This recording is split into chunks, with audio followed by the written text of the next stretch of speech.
So tomorrow early morning I'll be leaving. It's surprising how time goes quickly. I've been here 2.5 months and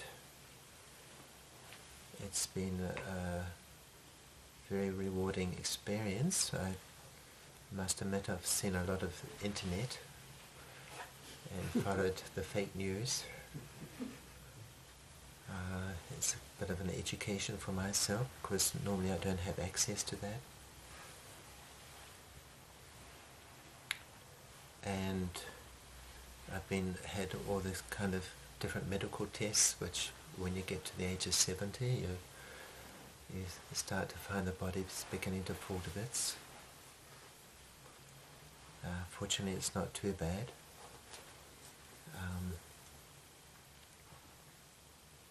So it's been a very rewarding experience for me here, and I've had very good support from everyone, and people have been very kind. Someone has done a very good work of arranging the dhamma system and also informing people what I might like to take back to Sri Lanka. Normally we should travel like a bird with its wings, just fly away without lots of things, but I've got lots of things. So some of those things I can share, I can use for myself, some of those things I can share with others. Normally I wouldn't like to take so much, but people have been very generous, so I rejoice in their generosity, and we can share that with others, with the Sangha in Sri Lanka.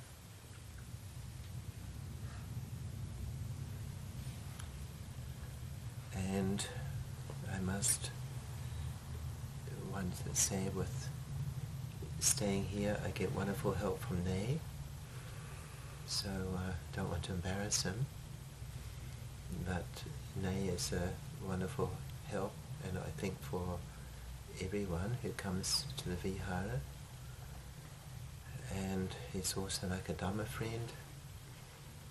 He keeps me on the path, and so it's very rewarding to have his presence and help. I like to say that the Buddhist Vihara in Auckland, I think it's a treasure.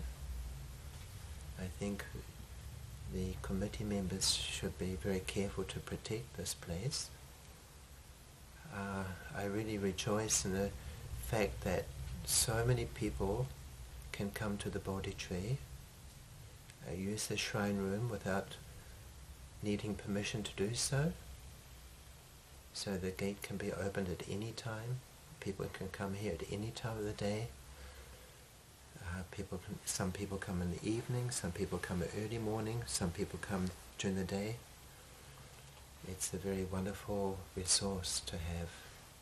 One doesn't necessarily feel this in other Buddhist places, but here we have this free access, and that makes me feel very, very happy to see that people can come and use these facilities. So I think it's something which we hope will be available for a long time to the Buddhist community in Auckland, and hopefully the Bodhi tree will keep on growing. Of course there's Benita with her Dhamma school. She needs to be praised a lot for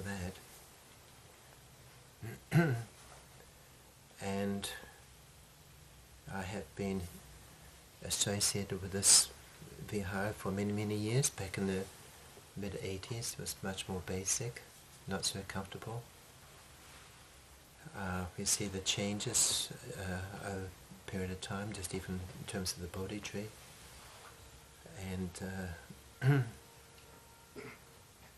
it's good to have a monk who's resident here, but it's also hard to find one. Anyway, so I've enjoyed my stay here very much. And it's interesting, the most important thing to me is actually my meditation practice. So how can it be that my meditation practice continues to improve here? It's interesting. I would expect it to, not necessarily to deteriorate, but I would expect it to stagnate. But the opposite has taken place. And it's partly because of these Dhamma talks. I think the old-timers here remember how they would have perceived me back in the mid-80s, being like a scared chicken. But now I feel much more relaxed and comfortable. So how is it that my meditation could improve even in these conditions, So I talk about the gold mine. There's some of the people I talk to about the gold mine, and it's reflection on the Four Noble Truths. It starts with an investigation and reflection on the nature of the Four Noble Truths, and as I say before, the most important one, the work is to understand the first noble truth of dukkha or suffering.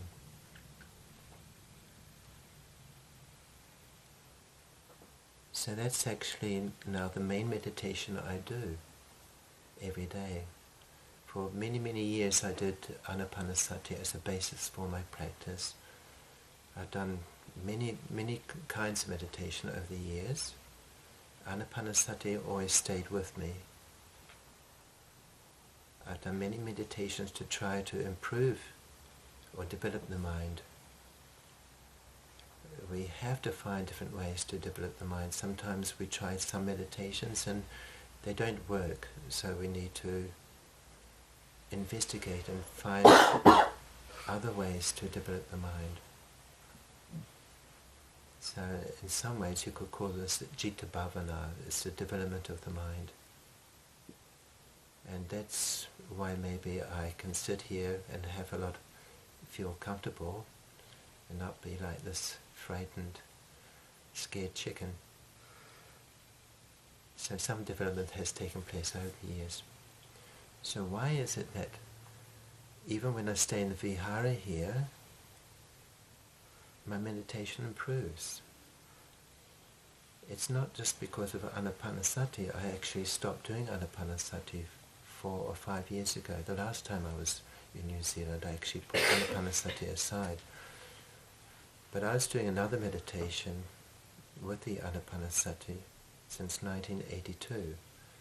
And that's this reflection on the Four Noble Truths. And so it starts off as kind of a discursive contemplative meditation, but I also, even before that, I got to understand my mind has got a thinking basis to it. Just this rambling thinking, which just happens by itself. It's of no use whatsoever. I think it's maybe because of the delusion. But then I realized when I tried to do some samatha meditations, when you've got to keep your mind on one particular subject, one particular object, I used to have trouble keeping my mind on some simple object. My mind would get bored and disinterested. And sometimes the effort to put the mind upon one subject actually increased the thinking. So it was like hitting your head against a brick wall. That's not to say that I was successful in other kinds of meditation. You see, one's got to. I'm a believer in that you have to have a raft. You've got to develop different kinds of meditations to develop the mind, and that becomes a raft for helping one to cross over from the near shore to the far shore. And we can find the simile given in the suttas also. For some meditators, maybe they can just cut down a big log in the forest, as long as it's not a hardwood tree. If it's a softwood, it will float. and can just use that log and maybe a few other things. They can cross over, develop their mind. But others have to actually make a raft using different materials, and that's what I had to do, or what I have to do. But it's become much more simple now, because one's done a lot of experimentation, different meditations, and the raft is doing its work. But the main meditation which I use now is still the Four Noble Truths since 1982. So this is 2017. So how many years is that? It's quite a long time. It's more than 30 years. Just this one meditation stayed with me. So one starts with this contemplation of the Four Noble Truths, but as I say, the first one is the most important. And if you do it every day, little by little, you know, like one's thinking about the nature of the five khandhas, five aggregates. And if you think about the nature of the Rupa Khandha, the first khandha of the five aggregates, well then it also makes you have to think about the six doorways, because we have the sense bases and the sense objects. And when you think about feeling and sanya, perception, and you think about sankhara khandha and consciousness, it also, you have to understand this other way to do with understanding the world, the six sense bases. So the five khandhas is a whole experience, what we take to be I or me, this body and mind. And the six doorways, the six bases for contact, six bases for perception, is also the whole world. So through that also we can develop the six elements, or 18 elements, or the nature of paticca samuppada, dependent origination. This one meditation brings in so much of the basic dhamma which we must understand or comprehend. So we are actually developing right view, samadhi.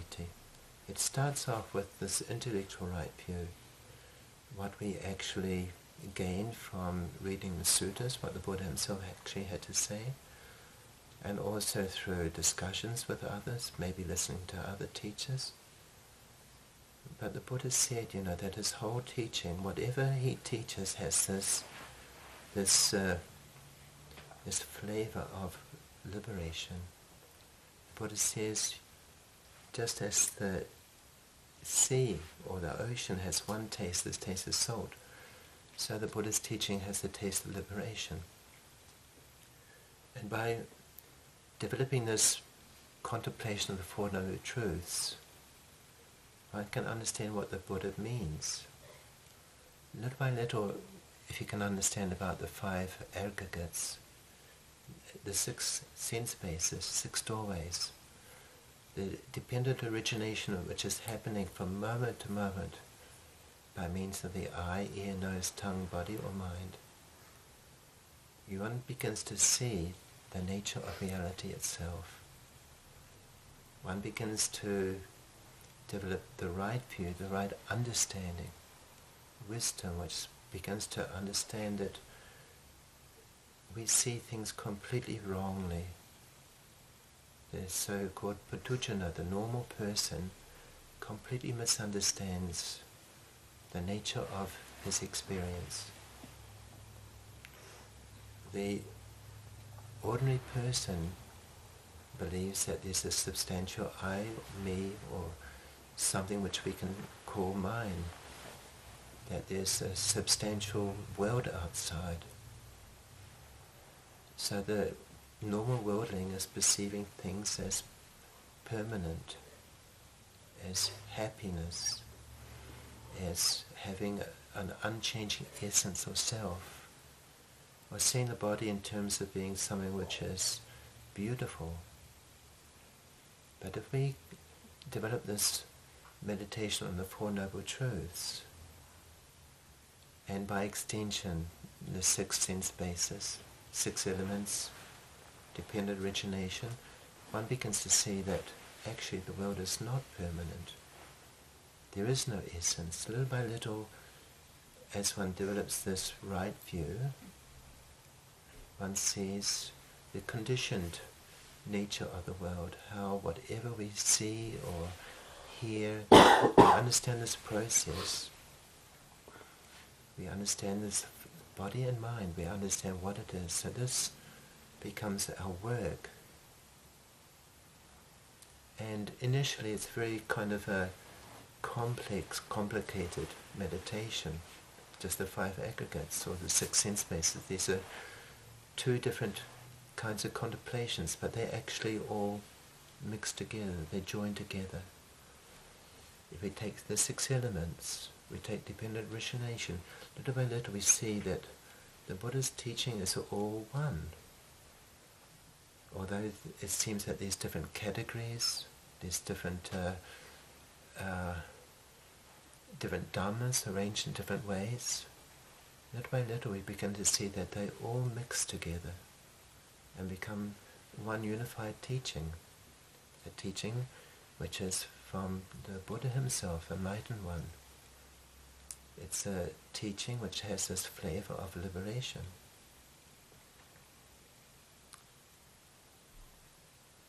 And as we do this, maybe even the first or second time that one starts off this contemplation of the Four Noble Truths, the gold mine, which I keep on repeating, one will begin to enjoy a certain happiness. Because what is actually happening is you're developing dhamma vitakka, you're developing samadhi, right view. And this ripens little by little into dhammanupassana. So what is this dhammanupassana? This contemplation of dhammas, or it's actually contemplation of certain categories or certain dhammas which are arranged in certain ways to show the nature of this body and mind and what is taking place. That's dhammanupassana. It requires wisdom. This is the peak of wisdom, where right view ripens. So we have the 5 hindrances, what they are, how they arise, how they pass away, how you can prevent them from arising in the future. The 5 aggregates, the 6 sense bases, how the fetters arise depending upon the sense bases, the bodhjangas, the 7 enlightenment factors. And where do these dhammas end up but in the Four Noble Truths? So why not start there? Start there and finish there. This is a special feature of the Buddha's teaching, is the Four Noble Truths.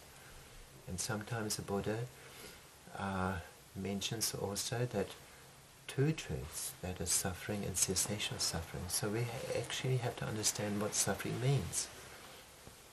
Of course it's birth, old age, sickness and death, but the true definition is Sankatena Panchupadana Kanda Dukkha, or seeing the rising and falling, the rising and passing away of the 6 sense bases, or the 6 elements, or understanding dependent origination. So the dependent origination, once you understand it, can start to turn into the dependent cessation. So I remember in 1982 I took up this meditation because why?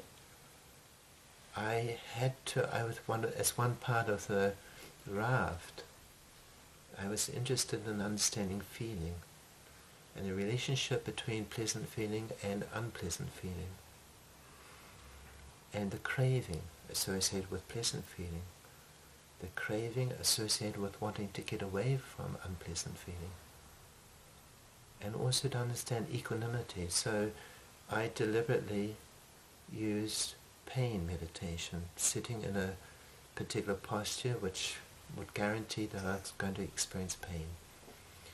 But it took time for the pain to build up, so one had to let the pain build up, so the pain itself became the object of meditation, the object of investigation, research. And I could do anapanasati for a certain period of time before the pain became uncomfortable, but not yet sufficiently strong to actually to seize my mind. If you do pain meditation, you know there's a certain level of pain which you can only coexist with in the present moment. You have to be there in the present moment to see or understand the nature of the impermanence of that pain, the lack of substance to it. Otherwise you can't survive without the aversion arising. But in between this period of relative comfort and the pain which required one to stay completely present with it, was this period which was too uncomfortable for anapanasati, and I thought, why not use this time? And that's how the Four Noble Truth contemplation got born. And once I realized it was time to stop investigation of pain, I got some good understanding of that. This meditation of Four Noble Truths continued. And even before I did anapanasati, I used to use a form of the Four Noble Truth contemplation. Why? Because the mind can delight in it, can get so much satisfaction and happiness from thinking about the Four Noble Truths, contemplating, investigating. But also, anapanasati for me tended to go the way of satipatthana. It tended to go the way of wisdom or understanding. And at a certain point in the anapanasati, the mind would enter a state of equanimity and just watch whatever took place. But if I had actually primed my mind by doing a basic contemplation on impermanence and suffering and anatta based upon the Four Noble Truths, I was actually priming my mind in the anapanasati, so that when the anapanasati reached this particular kind of state, the mind has enough stability so that the mind can look on with equanimity. The mind is just watching what comes and goes. But the mind's been primed through the Four Noble Truth meditation in terms of anatta, not self or impermanence. So the mind is primed. It's got this equanimity just looking on. And at any time the mind could actually see in that equanimity, not choosing anything, but because it's been primed with impermanence or anatta, the mind could actually see more clearly. Just at one moment, the mind could penetrate and see the nature of anatta. So little by little, the mind could, just by watching, I liken it just like cleaning a glass window, for instance. The stains might be very hard to get rid of, but just by this process of wiping and cleaning, little by little, the window becomes more and more clear. So the mind becomes more clear, one sees more into the nature of anicca, dukkha, anatta. But as part of that process was this contemplation of Four Noble Truths. So then, it's meditation that stayed with me since 1982, and initially, as I mentioned, it's quite complex or quite discursive. But when you're doing it, the mind begins to see and understand this as a contemplation of dhammas itself. And when you're thinking about the earth element, for instance, you little by little begin to understand what the earth element is. It's not the person, it's not the chair, it's not the tree. Little by little one begins to see how the earth element, or all the different shapes and forms that it manifests. Little by little you go beyond the concept and begin to see the reality for itself. Or you begin to understand the nature of consciousness. Or you begin to understand the nature of visible object, which I talk about, or the nature of sound. Little by little you break down the concepts and begin to understand the reality for itself. And that reality has the characteristic of anicca, dukkha, anatta, or if it's a body, it's asubha. So this is how the Four Noble Truth meditation ripens over the years. If you do it every day, like I have done, and week by week, month by month, year by year, after 32 years, it's become something which is very streamlined and very simple. It is actually just concerned with what is happening in the present moment. What happens at the moment of seeing? What happens in the moment of hearing? Little by little it becomes part of you. You don't actually have to consciously contemplate. But having this formal contemplation every day is a help to keep that natural occurring, this natural contemplation carrying place. So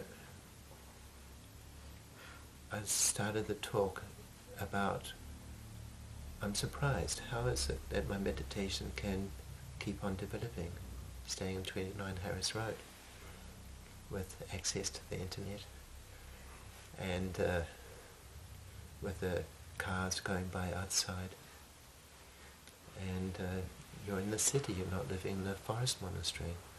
How can it be that the meditation keeps on developing? And I can see the development. This is a really wonderful thing. You can almost see it every day, this slight development taking place. So if I think about what's actually occurred from when I came here 2.5 months ago and the present time, you know, the Buddha talks about this simile of seeing the wearing away of the axe handle. If you look every day, you can't see the wearing away. But if you look after 6 months or 1 year, you can actually see how the handle of the axe is being worn away by use. But with this contemplation, you can actually see it wearing away almost day by day, little by little. Sometimes there might be a bigger wearing away, but we can't expect those moments to happen every day. So this is how, staying here at Harris Road, in this particular environment, my meditation can continue to improve. Why? It's to do with reality. What is actually occurring in the present moment. And this is because one took this particular contemplation, the Four Noble Truths. Instead of having this wandering mind, thinking about whatever, one can little by little can train it, put it onto some meditation, some work, give it the Four Noble Truths. Use this movement of mind. It's something I learned as a young monk. Before I took up the Four Noble Truths contemplation, I used this kind of aimless thinking, which it sometimes was a difficulty for meditation, not for all meditations, but for some meditation. It was an obstacle, but then I learned we can actually use that thought current, make use of it. So the Buddha, we find in suttas, we find, how one can develop certain perceptions. Perception means actually the way you perceive, the way you see things. Meditation is all about developing perception. So naturally, through ignorance, we perceive things as being permanent or having self or having essence. But then we can cultivate perception of seeing things as impermanent, as anatta, having no substantial self. Meditation means perception. You cultivate the mind by cultivating certain perceptions. So we find in the sutta the Buddha says about developing perception of the disagreeableness of taking food, which I explained once. I was wondering how I got away with on the open day, that this little dhamma talk which we monks give on the open day, how I managed to get away with this, talking about the disagreeableness of food, the foulness of taking food. He was really quite surprised I could actually talk about this in front of lay people on the open day, just before everyone took their food. But So that's one perception we can cultivate. Instead of letting the mind just ramble on, you can actually walk up and down for half an hour, 1 hour, just thinking about the repulsiveness of food. And it's amazing. You'll begin to see how we completely misunderstand this thing which we do every day. You know, there's suffering if we have to go to look for food every day. There's no self if we have to go to look for food every day. If there was a self, well then we don't need to eat food. We have to go for food because we have to maintain the body. If we go to search for food, well, we have to do that to maintain this body, well then we are actually creating karma, which binds us to samsara. So this contemplation, by using the mind, by investigating, one can little by little see into the nature of reality, into impermanence, suffering, not self or asubha. The Buddha advises us to contemplate the nature of this body, asubha sanya, or to contemplate impermanence, to contemplate a non-delight in the whole world, this process of life itself. Contemplate the aspect that there are just elements here, no essence. But this contemplation of perception based upon the Four Noble Truths, that's what I call it the gold mine. And I've been doing it right up to the present moment.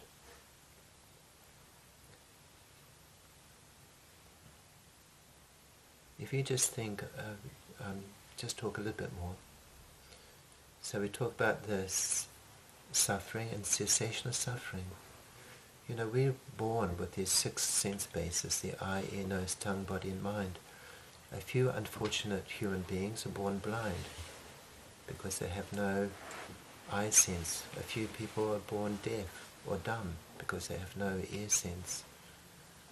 But most people are fortunate to have these 6 sense bases, the eye base, ear base, nose base, tongue base, body base and mind base.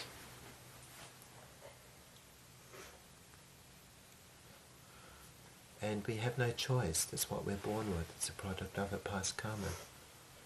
We think that there's a self here who can choose and control the situation. That's the delusion. We've got these 6 sense bases. We have these 6 sense bases, you know, it's the sensitivity, material sensitivity, which can receive the corresponding object. So we take the ear base. So if the sound impinge, strike the ear base, if there's the right supporting conditions, well then ear consciousness or hearing takes place. So ear consciousness or hearing hears or knows sound at that moment by means of the ear base. Even the mind, we have the mind base, so if the thought impinges upon the mind base, then it produces the mind consciousness thinking. So from this we can see how everything depends upon these 6 sense bases. This whole process of knowing, cognizing, perceiving, which we take to be a conscious person, a conscious I, is based upon this suffering of receiving these 6 sense bases. If there's 6 sense bases, this sensitivity, the base, then the corresponding object impinge and the consciousness arise. So where's the I or me, this mind or this person, where is it if the consciousness is conditioned by the object impinging upon the base?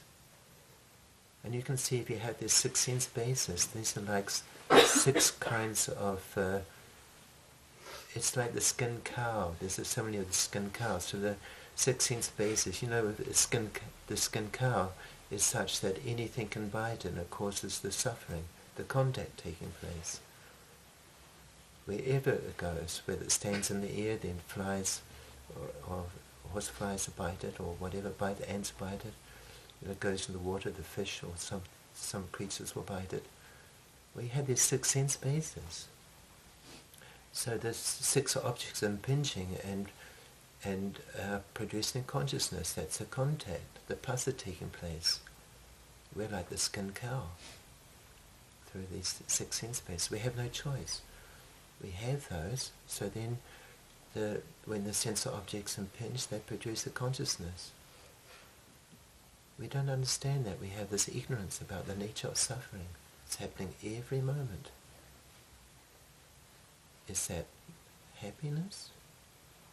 Can we turn it off? Well, we can turn it off by developing this meditation of the Four Noble Truths, especially the dukkha Noble Truth. So the Buddha talks about dukkha and the cessation of dukkha. So we find the Buddha talking about, there's a saying, there's a Pali saying, itang santang, itang panitang, yadidang, sabbasankhara samato, sabupati padinisago, tanakayo, virago, nirodho, nibbānam. Special meditation is also one of the sanya meditations, viraga sanya, nirodha sanya, the perception of dispassion, the perception of cessation, actually the perception of nibbana. This is the cessation we're talking about. So we understand this suffering of the six sense bases, being attacked all the time. We can't turn it off. The skin cow, producing the consciousness, conditioned. There's no I or me.